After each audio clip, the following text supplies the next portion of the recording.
butternut squash. Hey guys, welcome back to my channel. I don't know why I have my giraffe stuffed animals. I just felt like holding them, so I am. Yep. Today is Monday, and Meg over at Meg Talks Life decided that on Monday she was going to do Manuscript Mondays as a way to keep herself accountable and just check in with her story and her writing and where she is. And she said she wanted to like get a little community of people going, and I thought that sounded super fun, so I was like, yes, of course. And I'm really excited. So this is my first Manuscript Monday, and for today I'm just kind of going to introduce my story to you guys and just talk about what it is and what my goals are for it right now, and like short-term goals kind of instead of like long-term goals. So my story is a sci-fi, yeah, I think it'd be classified as sci-fi. Anyone who's heard me talk about the Firebird trilogy knows I'm obsessed with the multiverse, and before I read that trilogy and even before I knew it existed, I thought of a story. I wanted to write a story about different dimensions interacting, and I came up with a story. I did all of this instead of pay attention in my astronomy class. I came up with this story. I didn't do super great in that class. No, I did fine. I did fine in that class. But, so today's just going to be kind of a casual, just me talking video. I mean, they're all kind of just me talking, but not like, I'm not talking about different books today. Today I'm talking about my work, and yeah.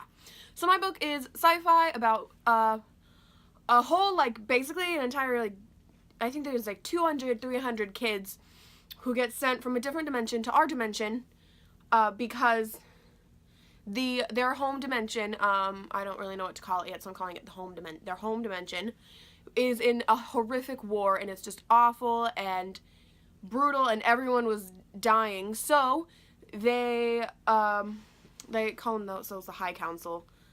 The High Council decided to send all of the babies to a different dimension that they deemed a safe dimension. So they picked ours for some weird reason. And so they sent like 300 kids to our dimension, and the main character in the book, who is the narrator for it, or it might have multiple narrators, I'm still trying to work that out, but at least one of the narrators, her name is Lucia Diaz. She's a former gymnast from Argentina, and all the kids are like 18, like this is like them going to like college basically. And the kids are all drafted for this gifted youth program that's for like kids who would normally just be going to college, but instead they think they want to bring them.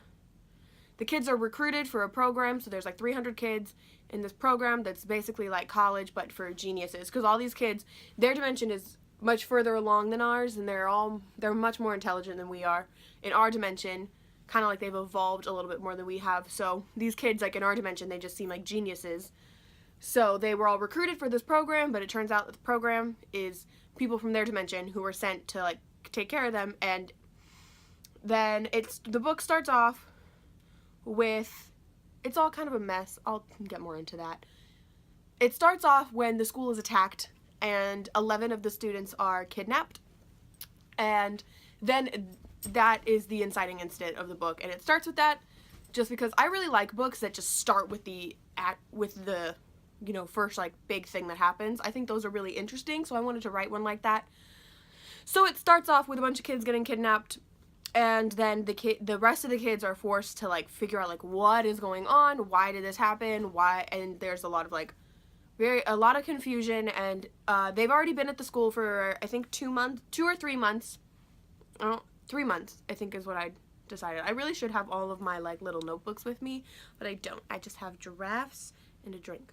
So Lucia is a very guarded person, and I didn't want to write it so she was like their leader, because we have so many books where the narrator and the protagonist is the leader of like a group of kids, but Lucy is not a leader. She's definitely higher up in like as far as like who the kids look to, but she's not the leader, and she has no desire to be, because she's very much like, I came here for my education, because she's a former gymnast who stopped competing because of an injury. So this was kind of like her only chance to really do something, in her mind at least. But so all of the kids have very different perspectives on what's happening, on what they want, on, there's the option of kind of like, do we go back, do we stay here? Different characters have different motivations for wanting different things. Like, Marco, who have a very, you know, supportive family, and he had a good life, and so he doesn't really know if he wants to go back.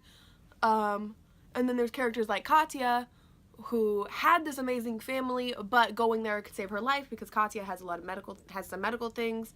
So going there could save her life because of their advanced technology. And there's also, like, you know, betrayal that's gonna happen, stuff like that. So it's basically them, like, they have to get the 11 people who are kidnapped back, and then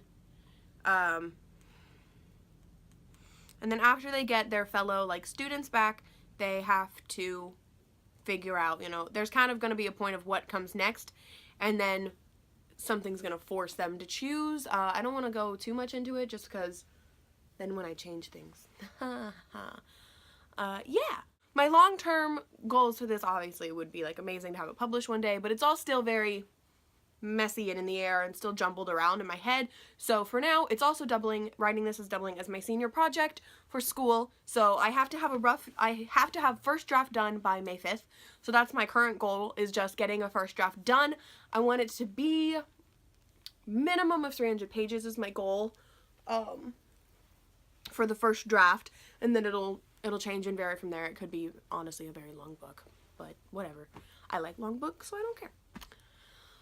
So daily, I'm trying to write a minimum of 1,500 words a day. It's been I've been doing it, like, every day. I've been writing the 1,500 words, except for last night. I didn't last night because I went to look something up, but then I got distracted with looking at really old from, like, beginning One Direction interviews.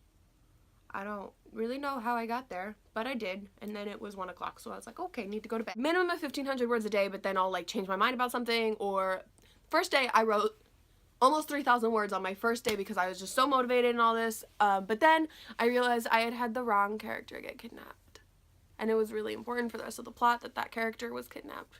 So I was like, crap.